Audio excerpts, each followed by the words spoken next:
The cost of living crisis is enduring and it's sticking with us, and it's the focus for the year. When you see food prices going up over 11% today, it just underscores again how difficult and challenging the economic times are going to be for New Zealanders who are having to deal with an enduring cost of living crisis. With that, happy to take any questions you may have. The biggest winners. Sorry, I'll just go here and the then come back. biggest winners in your reshuffle. So I'll go here first. Question. Luxon, how can you fairly compare crime in New Zealand with the south side of Chicago, when murders over there, they had 637 last year, we had 13. Is that a fair comparison? My message is really simple, is that we don't have to accept that things are as they are here on crime in New Zealand, and we actually need to consciously choose to do something very different about that. Otherwise you grudgingly start to accept that that is the new normal, and that is not acceptable here in New Zealand. But you paint a very negative picture that has echoes of Trump's American carnage. No, that's not fair. What I've been really clear and consistent about through the course of the year, and as you've seen us talk about getting tough on gangs, making sure we're backing our police, having ideas around dealing with serious young youth offenders, we actually need to make interventions now. We can talk about it as much as we like, but when you have a ram raid happening on Wednesday night, just 5 minutes away from the Labour Party conference, we have a real challenge in this country when a ram raid's happening every 15 hours. And then you've got a situation where people actually don't start to report the crime, we don't follow up on it, and it just becomes the new normal. That's not something we're up for, and we're not accepting it. I guess with that though, are you fearmongering? No, not at all. I think every New Zealander, go out and talk to New Zealanders and actually understand how they are feeling in the safety of their own homes and their own businesses and their own communities.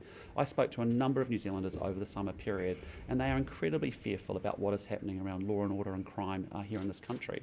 So what we're saying is, look, we are serious about it. We have a responsibility to make sure we have rights and responsibilities to each other as New Zealanders. We need to make interventions now because we don't want to just let it slide. We don't just start to accept that that's how it is. And these stories are heartbreaking. I've spent a lot of last year going out, most weeks actually, and running into people who have been victims of ram raids or victims of aggressive crimes and violent crimes. And it's incredibly sad and hear their stories and hear the pain. I went and visited the Irvine Street dairy that was recently attacked, with a machete, and you just sit there and there's gratuitous crime that's now happening, gratuitous violence. So all we're saying is, look, we have a choice, New Zealand. We don't have to accept that this is how it's going to be. We can make a powerful intervention and do something different. Let's try and do something different. Because at the moment, I see a government that actually is just continuing on a slide to more lawlessness. The biggest winners in your reshuffle were actually your predecessors, Todd Muller and Judith Collins. Are you attempting to protect your own leadership? Absolutely not. What I'm about, and I've been about from day one, is to say in the new National Party, under my leadership and Nicola's leadership, we are fixated on making sure we do caucus assignments on the basis of performance and talent and contribution. And all I'm doing is we've had a pretty limited reshuffle, just making sure that we've got the right people who are actually working hard and can add to our agendas and can add to our team. So, I'm a performance guy. That's what it's all about for me. And I want to make sure that I can deliver ministers, ultimately in a government, that are going to get things done for the New Zealand people. Scott Simpson's taken a big old slide. Is that because he's not performing? It's really just a function of movements within, as people have gone ahead of him at that point. But what I'd say to you is Scott's made a great contribution to our team. He's incredibly hardworking. He's got a coalition of activities and agendas now with the environment, with water and with oceans and fisheries. I think those three actually come together incredibly well, and he'll work well with Todd Muller on climate change. Another of your predecessors at their caucus retreat has ruled out working with Minister Peters and New Zealand First. Are you prepared to do the same today? What we've said really clearly is our job is to make sure that New Zealanders, if they want a change of government, they have to two-tick blue and actually deliver a national-led government. We will make electoral calculations and coalition partners further down the road, but for now, people need to understand very clearly, if you want to change this government, if you want this country turned around, if you want a government to get things done, there's only one answer, and it's to two ticks blue. Sorry. So Judith Collins is back, has promoted new jobs. I mean, voters had their say on Judith at the last election, and they don't like her. She's fairly toxic to New Zealanders. So why have you promoted her? Oh, look, as I said very simply, I'm a performance person, and Judith has worked incredibly hard, and she's brought a lot of thinking, added a lot to our thinking on those policy areas, and as a result, that she deserves that place. Would you like Jacinda Ardern to call the election date today? I don't really care when she does. I mean, we're ready to go. So, let's be clear. We've rounded the corner. We're on the home stretch, and we're focused on actually this election and making sure we are focused on the New Zealand people. So whether it's October 7th or whether it's November, that's ultimately a decision for the Prime Minister. She said that she'll call it early. I think that's fair, and it's a good tradition, and it's a good practice that we've had in New Zealand over a number of years and over a number of elections.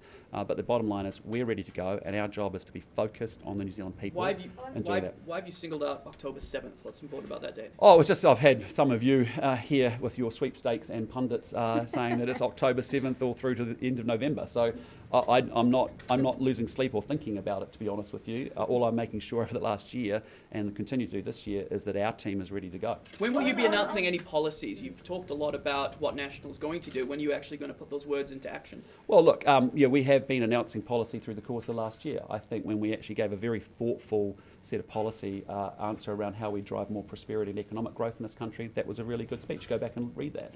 I would say to you, when we think about how we've been talking about, Nicola and I, about fighting inflation with our 5-point plan, that's really good. When you think about our welfare, that works policy, about how do we end up in a country where we have massive amounts of, we have immigration settings that are constraining productive growth at a time when we need to get this economy growing as we head to recession, and yet we have 50,000 more people on unemployment benefit. How do we actually get people from welfare into work? We had a Welfare That Works program and policy. You've heard about our gang policy. You've heard about our youth serious offenders. So we have been delivering policy. We will continue to deliver more and reveal more through the course of the year. What about tax cuts? Is that on the agenda for this year? As I said, we'll continue to reveal more policy as we go through the course of the year. Those are more plans than policy. Sorry, mate, I'll just go. Those are more plans than policy, so you haven't costed them. When are you going to start revealing those? Well, we've got a full year to go. I just put it to you. Just remember, the Labor Party had no policies announced 3 months out from a 2017 election. So we are well organised. We've been discussing our policies. We have several more sessions today actually about debating policy inside our caucus, and we'll reveal that when we're ready. On food prices, the food banks are overrun at the moment. What would National do if it got into government, and how quickly could New Zealanders see their food prices lower? Well, as I said to you, you've got to get back to the underlying causes of what's driving it. And essentially you're seeing New Zealand domestic conditions actually driving homegrown food prices here in New Zealand. If you think about fruit and vegetable, I think it was up over 20%. Everyone sees it in the supermarkets. They know how tough it actually is. So it gets back to make sure you're not passing costs on to businesses that lead to higher prices. Get those immigration supply bottlenecks removed, because that's constraining growth and actually hurting the sector quite a lot, the food sector. Make sure we've got disciplined financial spending that's actually delivering outcomes. Give people back some money by inflation adjusting tax thresholds, and get the Reserve Bank focused on fighting inflation.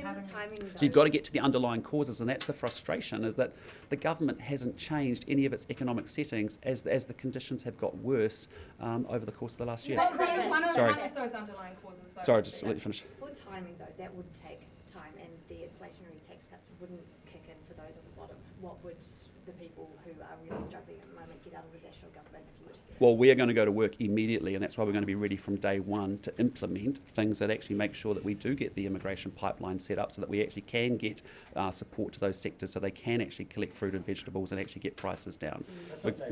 We're going to make sure, but we're going to be ready to go. I mean, we are going to be ready to go because we are not going to come to government and form 280 working groups and have lots of discussion and debate and actually not get answers. Let's be clear, there is a connection between getting your economic foundation policies wrong and New Zealanders paying more for lettuce. I've spoken to vegetable growers who said to me, look, we couldn't get a worker to pick things out of the ground. How were we going to have the confidence to sow more seeds for next year's crop?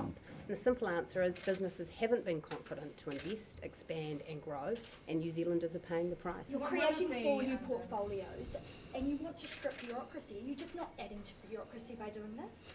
Rest assured, we are not going to be adding to bureaucracy. But what I'm signalling to you is I'm thinking about the enablers and the things that are actually going to power New Zealand up, and that's why we've created new policies. Why does New Zealand need a hunting and fishing minister? What it needs is actually, that's a really important community to New Zealand, and there's a really need for us to develop really thoughtful policy that actually helps improve the recreational quality of life for New Zealanders. So that's a good example. Family violence prevention is something that I feel very strongly about. I felt very strongly about in my previous life as well as a business leader, and I actually want to make sure that we actually make progress in that space. And by actually putting attention to it, that's one of the ways we do it. Likewise, you would have seen foreign direct investment. I think there's a real opportunity for New Zealand to actually make sure we're getting capital capital flows that actually can help power up our economy in the right way. Does Right. Cameron Just Slater and back Simon on- Lusk have a place in the National Party in 2023? Absolutely not. We are a party that actually has renewed and refreshed incredibly strongly. We've got new political leadership represented by myself and Nicola. We have a new board and a new president represented by Sylvia Wood. And I'm really proud of the way our party is working through improving our processes. So what do you make of reports that they've been involved in the Tuki election candidate seat? Yeah, look, all I'd say to you is I don't get involved in individual candidate selections. I've been very clear about that with you all through the course of the last year. That is ultimately a decision for our party, and I trust our party president and our processes to make sure we get to the right So outcomes. will you send an edict down to will you send a message to all of your MPs to not use Cameron Slater, to not use? I don't need to do that. That era of dirty politics is well behind the National Party. And so, I think you've got a sense of the values that I try and lead by and with, the way that we have formed our team over the last year, that we understand that we are that we are here to serve the New Zealand people, and that's what we're focused on. Simon Luxon is still a national member. Would you support moves to expel him? Ultimately, they're all decisions for the National Party and for the President and the Board to make. I'm focused on making sure that our parliamentary wing is focused on the things that are going to make the biggest difference to the New Zealand people. Sorry? Do you think the President should expel him? Ultimately, they're all decisions for the party. Sorry, mate. You've now seen the emails that Barbara Kroger sent to MPI over the course of several years. Would you ever trust her as a minister? Look, Barbara has, in this reshuffle, she's ended up with the conservation portfolio. It is actually a really important portfolio for the National Party. We are incredibly proud about our legacy in conservation. If you think about Predator Free, started up under a national government. If you think about the Great Walks, if you think about the Great Marine Reserves, we've got a great legacy there. It's now up to Barbara to demonstrate to me and to the public that she can be a very effective spokesperson. So for you, you would still consider her as a contender for a ministerial portfolio? It's really up to Barbara to demonstrate to me and to the public that she can be a great spokesperson. The fact that she used a parliamentary email to push for an MPI official to be fired, that she implied that MPI was corrupt through those emails and text messages, that wasn't enough for you to say, no, you shouldn't be in charge of officials, you shouldn't be a minister? What we've said is if you look at where Barbara is, she's unranked in our caucus reshuffle at the moment, and I think that's entirely appropriate. As Barbara would admit, and I have also talked about before, there was a conflict of interest that was not managed and there was a lapse of judgment. And so it's now up for Barbara to demonstrate that she has the judgment, and that's up to her to demonstrate that. Just back on New Zealand First, don't you owe it to voters to be open and transparent about what shape of government that you could bring? Yeah, and we will do that, but we're not doing that now. We don't even have an election date at this point for us to be able to have that conversation. But what I'm telling you is I am really fixated and focused on making sure that the National Party is doing everything it can, because I want people to understand, you can talk about minority parties as much as you like, but at the end of the day, you need to be able to deliver a very solid national government so it can be a great government that can actually get the change away that we need to get done. So we will get, I appreciate you want to go into gotchas but into ruling in and ruling out and who we would partner with and all that sort of stuff in coalitions. That's way down the road, but it'll be very clear to the New Zealand people closer to the election time. The Blood family, how can you trust it? Again, I'm not getting into that conversation because I'm very clear about actually what the National Party needs to do, and we have a big work program in place. That's what we're here to talk about over the next 2 days with our colleagues and our caucus, and we're focused on that. Sorry. On the food crisis. Sorry. Selection.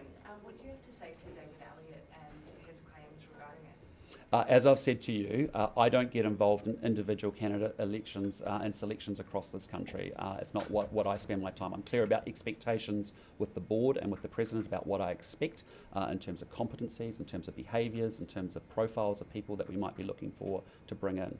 But beyond that, I don't get involved in individual selections. It's an issue for the party and ultimately a decision for the party president and the board. To your Waitangi and Principals Acts wants to scrap that altogether.